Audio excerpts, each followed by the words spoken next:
Welcome to Thriving Talks to Anthony. Today we're going to be having an insightful conversation. For those that are new to the channel, we make mental health conversations and mental health content that is aimed to improve your personal development in addition to your well-being. But in today's conversation, we're going to be talking about navigating career transitions, tips for successfully changing your professional path. For those out there that are undergoing the stresses, the environment, society, and different things that you're undergoing, even with yourself, I realize that when you're doing things that are more destined for your self-satisfaction and your things that you're good at, it leads to that more fulfilling and more happiness, right? So in today's video, I want you guys to consider, if you ever felt stuck in your career, what are some things that you can do to really get to where you need to be. And in this video, we're going to dive into some rich discussion. So I want you guys to really just start off with why career transitions even matter, right? So number one, we're going to start off with increased job satisfaction. Many professionals make career changes to align their work with their passions, leading to more fulfillment. So when you're doing things that are aimed to help you be more happier or help to have that more self-satisfaction, you're going to be more happy when you're doing things that are you're doing to moving towards that direction, right? So research also provides us with a study from Gallup that suggests that employees who feel engaged in their work are 17% more productive and 21% more profitable. So career shifts can basically improve in your overall motivation and improve your performance, So I want you to take in consideration when you're doing things that are more fulfilling to you, help you be more productive and give you that happiness in addition to that as well. So let's move on to opportunity for growth, right? So career changes offer opportunities for professional and personal growth. So with the right strategy, transitions can lead you to more fulfilling life and feeling better when you're at work and having that balance as well. So making sure that you're doing things that make you feel happy and focus on them, but focus on those things can really help you in the long run as well. The next is going to be reframing career changes. So rather than viewing career shift as a setback, I got to start over and and I just don't want to, just really take a deep breath, really just realize like this is benefiting you in the long run. And at the end of the day, it's uncomfortable to make changes, but changes, once you make them, are really, it's like a stepping stone. So it's helping you get to where you need to be. So consider it as an opportunity to redefine your success on your terms. So like I said, we're revamping, we're doing renovations, and we're changing and making the right changes to get to where we need to be, right? The next section I want to talk about with you guys is key strategies for successfully navigating a career transition. So these are strategies going to be helping us get to where we need to be, that are helping us stick into our alignment, and not focusing on the money, not focusing on family expectations, not focusing on other things that have nothing to do with us, really focusing on our self-values, right? So number one is starting with assessing your current skills and interests. So I want you guys to self-reflect, right? So identify your strengths, your passions, and your values. So what activities or roles have you enjoyed in the past that have worked and gave you that satisfaction that you really feel like you him, like you her, like you know what I mean? Like you're doing something, right? And you're happy with it. So really self-reflect. Next is quick exercise. I want you guys to, make a list of your key skills, experiences, and what things that excite you overall. And this is going to help you to kind of, do a lot of that reflection within this exercise as well. So like I said, reflect on your previous jobs, what things have brought you joy, and what gave you that fulfillment, what made you feel like you were successful, right? So I want you guys to do a quick exercise on that. By writing these things down is going to help you be more, self-aware as you're being more intentional. The next, I want you to include, some of that research. I want to sprinkle that research to really provide you guys with real detail, right? So research from the National Career Development Association, NCDA, suggests that individuals who leverage transferable skills into career transitions experience a smoother shift, right? So when you're doing things that are more personalized to you, that you're good at, and you're transitioning that into a career, it's more smooth because you used to this, you're more familiar, right? So really taking the considerations, like I said, write things down, being intentional, doing that self-reflection, and then you're gonna get some more personalized insight to finding your passion. So you got to do the work. We got to do the work to find what we're good at. You got to do the work. You got to be intentional about it. It's not going to just come out the sky. We really got to sit down and be intentional. The next strategy is going to be research your desired field. So explore new opportunities. I want you guys to understand the role, you know what I mean? Not just the salary, focus on the money, but really understand the role. What is it going to take for me to sustain this role, right? What are the required skills, right? And future outlook for the field that you're entering into. So really understand what is the trajectory, and what are some things that are to come in this field as I'm trying to, transition into it perhaps, right? So really do some of that research. Another quick exercise in regards to that research is diving into the day-to-day responsibilities, watching videos, really trying to get real criteria on the role that you're trying to get yourself into, even seeking internships or different placements that you can get yourself involved into to really get that real experience as well. So if you're trying to transition into a marketing, to like a data analysis type of thing, learn about the tools and certifications that are commonly required into the field. You know what I mean? Because in some cases, usually most of the cases, you got to get a little of that education, you know what I mean? So it's like, looking into certain certifications or a degree perhaps, or what you may need to do to conquer whatever you want to get done, right? So that research is essential. Next is going to be build your network in the new field, right? So networking and mentorship is really essential. So connecting with different professors in your desired field is essential. So having conversations, pulling your professor aside, scheduling a meeting to really ask them questions, because they doing it, you know what I mean? Sometimes you may not even realize, but your teacher, she may be teaching, that's her full time, but on the side, on the back block, on the side block, you know what I mean? They got stuff going on, right? So they may have a business going on, they may have their own practice. So if you ask them, you have an intentional demeanor behind it, they're going to really give you some information that's going to be able to help you get a few steps ahead, right? So really connecting with, like I said, professionals, connecting with people that really got the insight, they doing it, and they got the credentials too to really back it up, right? So like I said, the mentors and those professionals. So I want you guys to reach out to somebody. This could be a goal that you could put, is reach out to one person a week, right? On LinkedIn, through online services, ask them about different events, different networking, and different things that are going to be helping you to seek the advice that you need, right?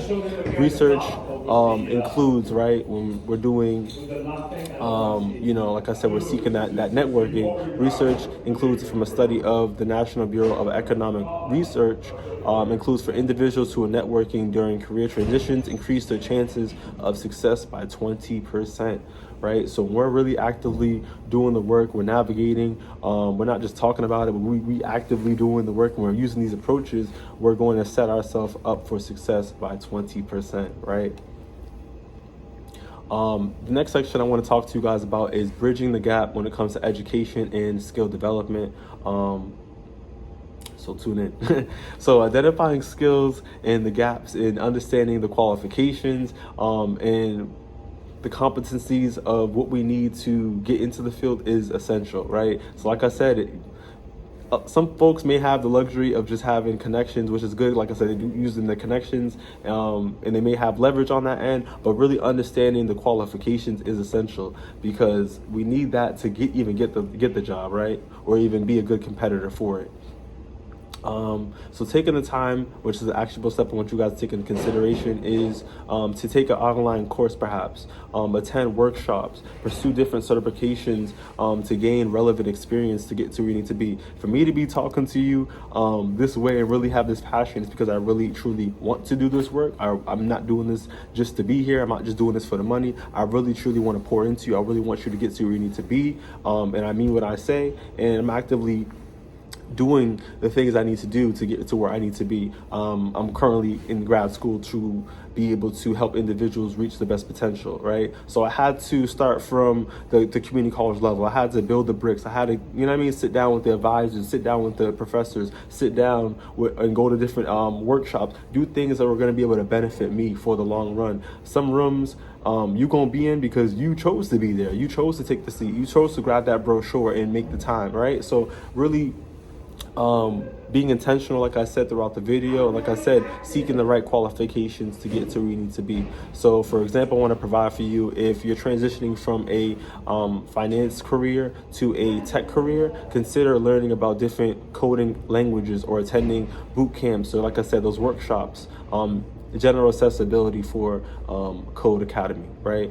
So leverage those platforms like we have Corsa, we have LinkedIn, but Islam, we have different platforms that you guys can really look into to help you get some more insight and resources for connecting with different people and understanding different certifications that may be useful, right? So when it comes to research, I want to be able to include from the World Economic Forum reports that 94% of employees with the need to acquire new skills by 2026, underscoring the need for continuous learning. So we need continuous learning. We need to make sure that we're leveling up, and to reach our full potential, we still got to make sure that we're sharp. So getting the most information and getting the most learning is going to be essential for us all, right?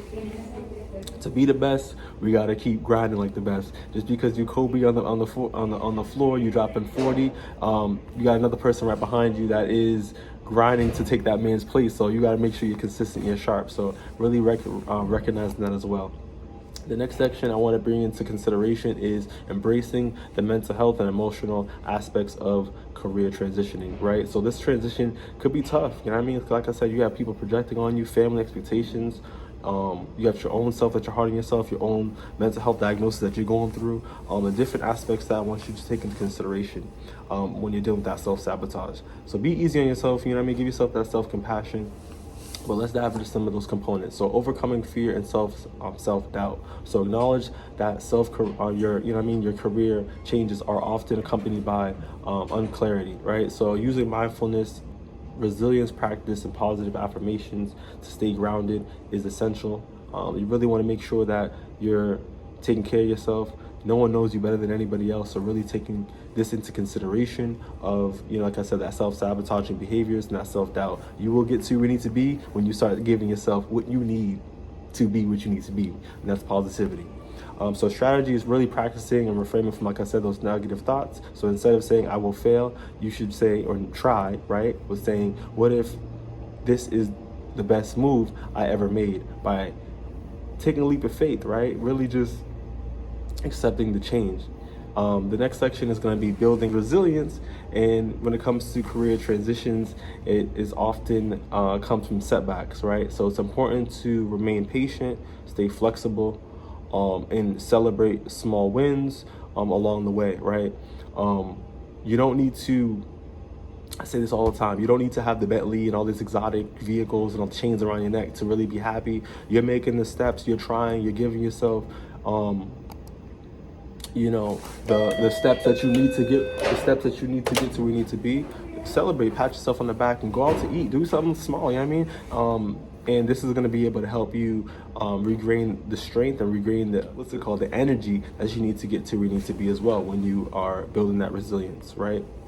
Another thing I want you to take into consideration is system supports. So, right, surround yourself with strong supports networks when it comes to family, friends, or even professional mentors that can provide that emotional support for you when you're going through this transition. Like I said, that is difficult, so they can provide that encouragement. So I want you guys to take that into consideration. The next is creating a career transition plan. So actionable steps is develop a clear roadmap with milestones. Start by identifying short-term goals, you know what I mean? Smart plan, be specific about it, you know what I mean? Make sure it's manageable, measurable, you know what I mean? All those type of things. And complete a course, update your resume. And then long-term goals is really just make sure that you do what you gotta do to land that role, so you have, you're maintaining your steps. So a quick exercise is write down 3 to 5 steps to transitioning into their new career. So what are some goals? What are some things that you need to do to get to where you need to be, right? And the next thing that's really important is time management. I'm gonna say it again, time management, this is essential. So recognizing that career transitions require time and planning. So setting realistic expectations and timelines will help you stay on track. So only you know what you need to do, and you gotta avoid that procrastination. So like I said, CBT, make sure you're doing what you gotta do when it comes to those negative thoughts and you're breaking yourself outside your patterns. But even you need to recognize that if you're trying to become something or get to where you need to be, is that you got to be on time. You know what I mean? You got to be sharp. You got to really, take things serious and really be intentional about what you're doing, right? So really being accountable, writing things down, planning, making sure you're meeting those deadlines to get into where you need to be, right? The next is going to be leveraging current resources. So really, like I said, financial planning. So make sure that you have a financial cushion to support your transition. So consider a part-time work, freelancing to make the shift easier. So a quick tip is set aside emergency funds that will cover 3 to 6 months of your living expenses. So as you're going through this change when it comes to work or career, or whatever it may be, you know what I mean?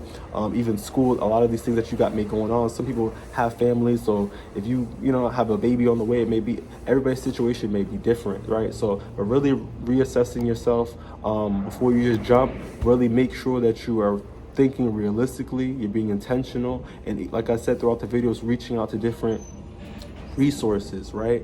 But when it comes to your finances, you don't want to just jump to another situation and then things are not going out right. So this could really give you the financial cushion that you need to be able to feel comfortable, feel balanced, and level-headed to be able to make best decisions out there when it comes to transitioning.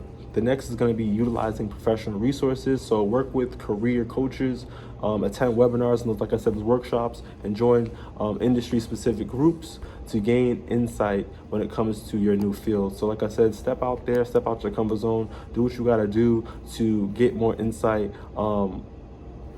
to your transitioning where you need to be.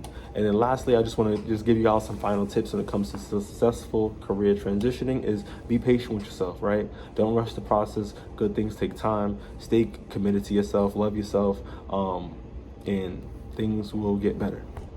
The last thing is going to be, like I said, celebrate those milestones, acknowledge your process. You got to celebrate and maintain, that consistency within that motivation. So celebrate. And overall, I just want to say thank you for sticking with me. Thank you for, being here, getting this information. I really want you guys to be able to have a smooth transition. Like I said, you know yourself better than anybody else out there. Make sure that you're doing things that are tied to your authenticity, things that you enjoy, and things that are going to make you feel like you're successful. You got it. Like I said, you don't got to have all this materialistic stuff to be happy and be fulfilled. By doing things that are making you fulfilled, have that financial reservation, and make sure you're taking care of yourself and your needs, and having the support systems around you is going to make sure that you feel that you can get to where you need to be within your transitioning. So stay tuned in for more intentional content. Thank you for thriving me. See you on the next one.